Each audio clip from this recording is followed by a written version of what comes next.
Our message today is going to be given by David Matthew Brown. David has been here several times before, and we always love listening to his messages. David is the father of a very active 10-year-old daughter who I know he loves spending time with, and that's a big part of his life. When David has spoken here before, what I love about his messages is from his acting background, he's able to give a very animated, fun, exciting message. But from his heart, from his soul, he's able to give such a beautiful spiritual message. And I love how he combines those two things. Welcome, David Matthew Brown.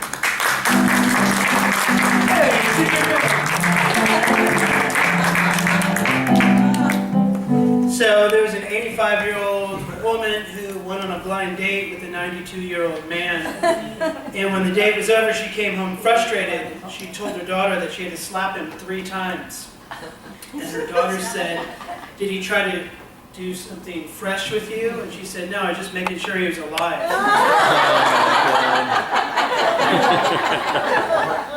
Thanks for coming.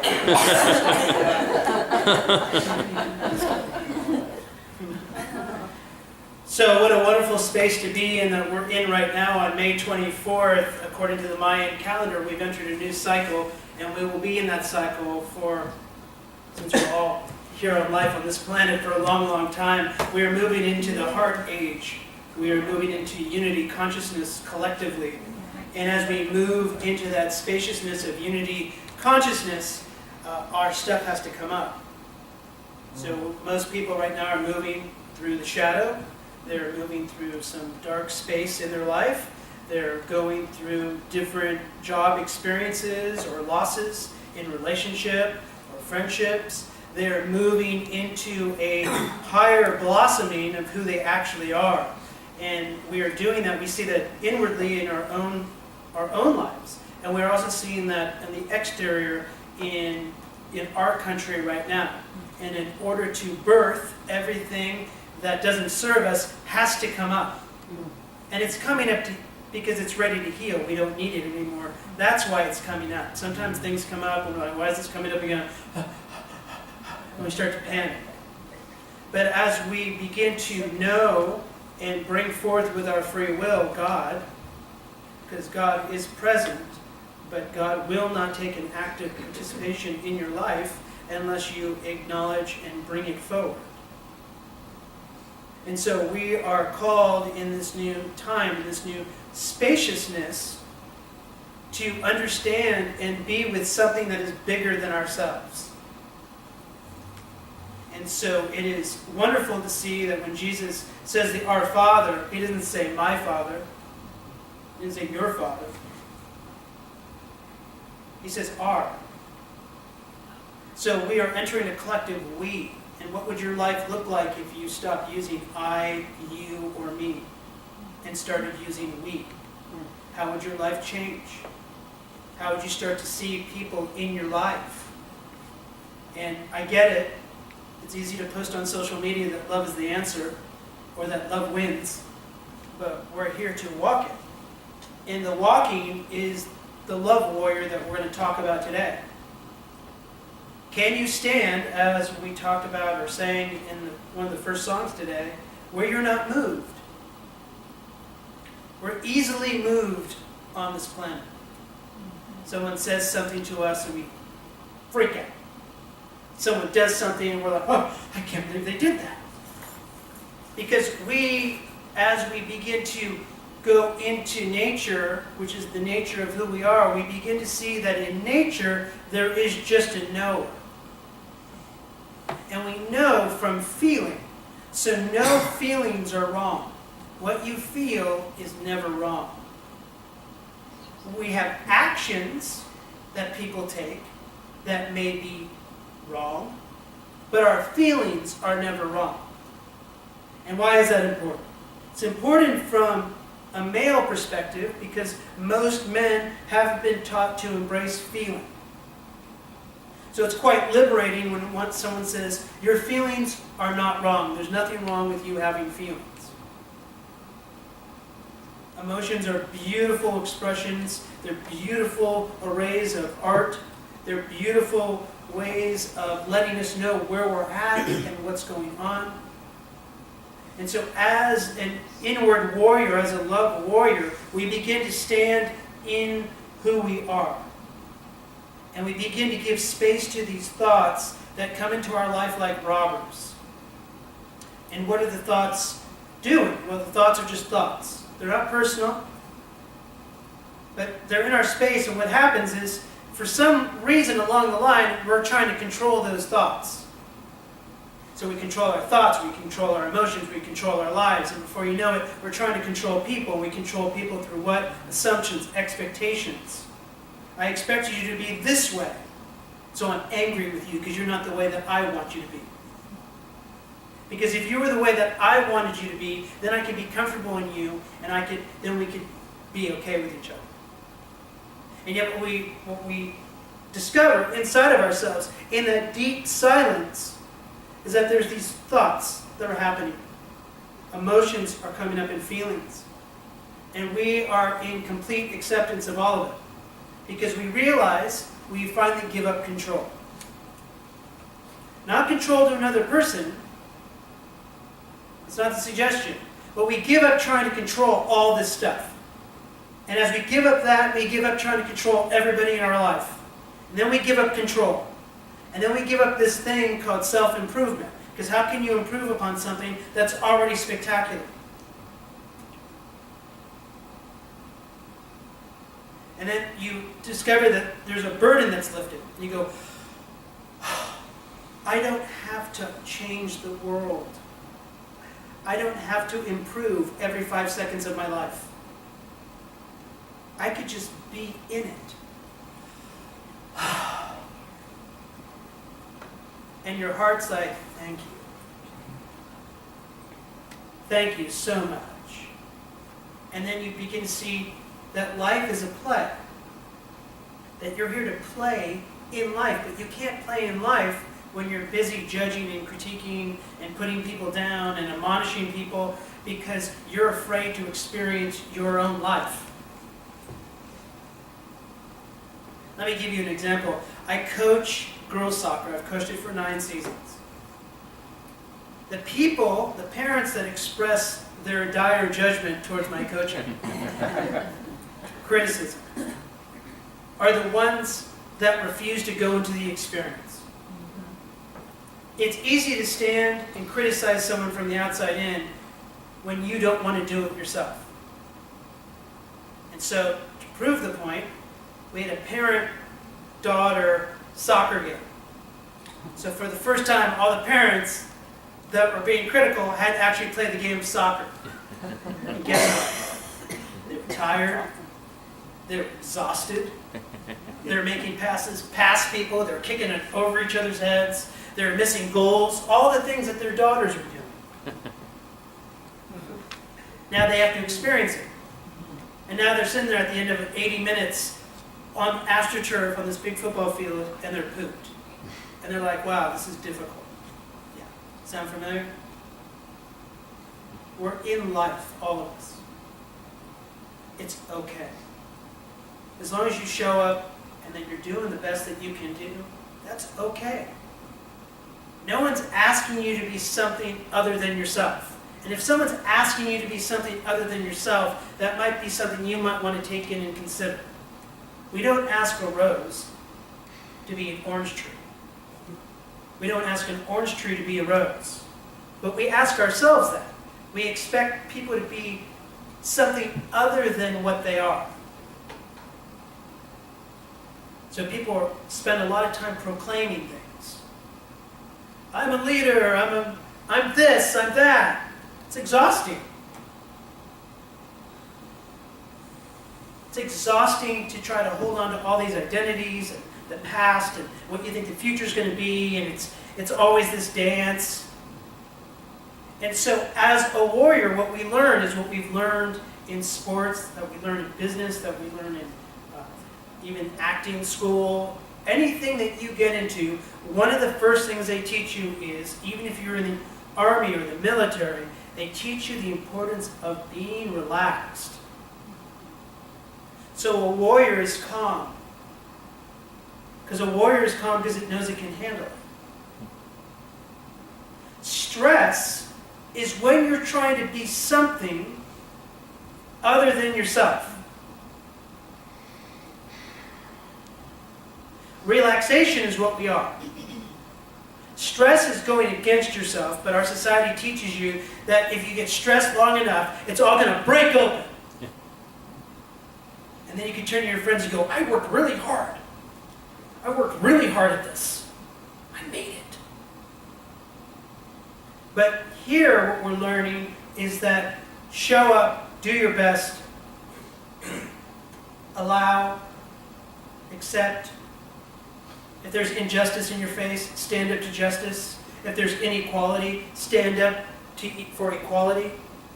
So love is this great warrior which is always meeting every situation perfectly. It's not an idea. Here's an example of an idea. In your stillness, you have a thought.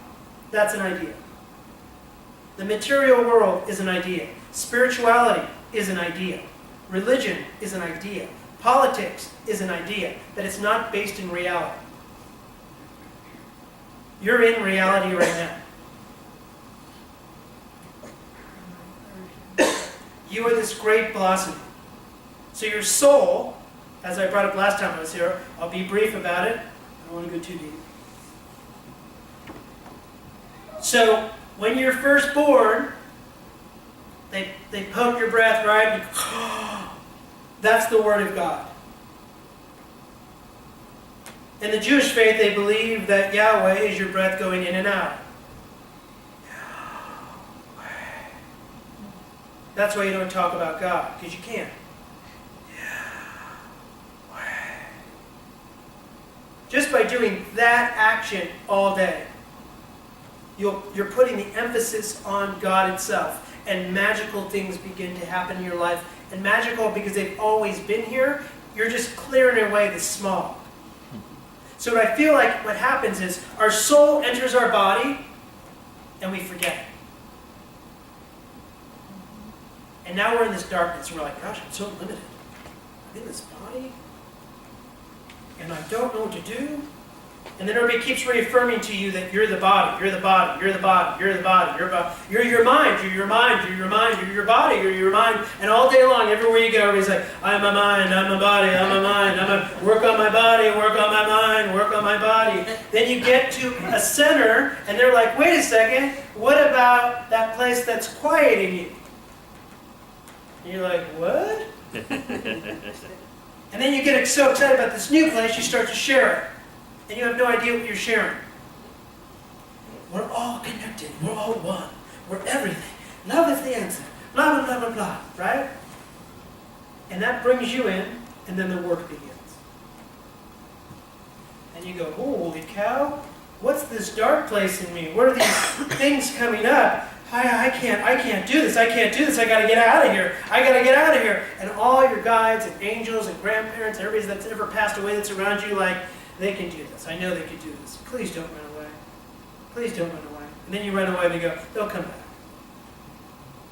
They'll come back. And then there's times where they're like, they're not coming back. They can't handle this. And so, when you plant a seed, it's got to break through the seedling, then it's got to go through the dark of the dirt, all in search of the light. We do the exact same thing in our body. The soul comes into the body, we're in complete darkness, and then we start to recognize, wait a second, I'm not these thoughts because I'm aware of these thoughts. Whoop, whoop, and you get a little bit of space. And now you got spaciousness. You go, wow, I don't even know, I love my body, but I'm not necessarily my body. It's like this car, this vehicle for me. Oh, I should take care of this body, this is great. And there's this mind that just keeps running thoughts. But wait a second, I'm aware of the thoughts running in the body. Maybe I'm this observer that's observing all of it. Holy cow. What's going on? And then the soul's like, they're getting it, we're getting it. I'm starting to understand what the heck's going on here. And the soul starts to wake up in you. And And then people start to go, what's different with you? Did you shave your head? No,